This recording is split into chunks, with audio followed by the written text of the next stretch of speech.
เต้สอง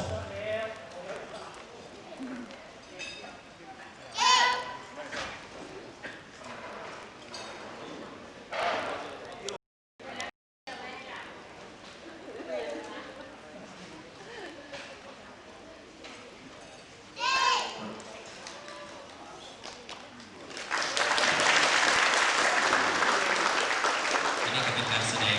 นักมวยคาราเต้สองวันนี้เป็นรายการแสดงเจ้าวอลี่อันนั้นบ่มาว่ะคาราเต้มุ้ยจิองเนาะ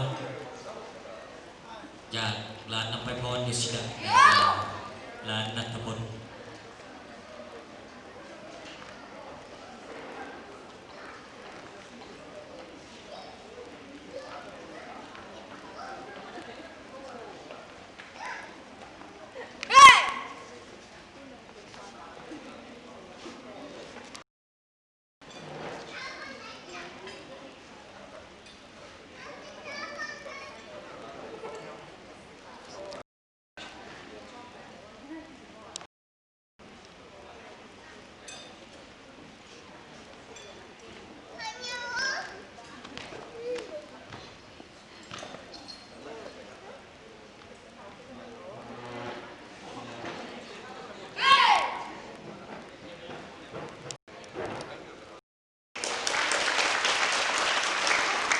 เป็นการแสดงที่ว่า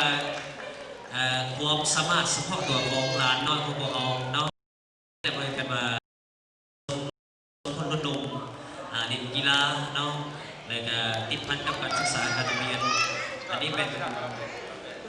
เป็นตาหนาสงเสยของความสามารถของร้านน้อยพวกเราเนาะ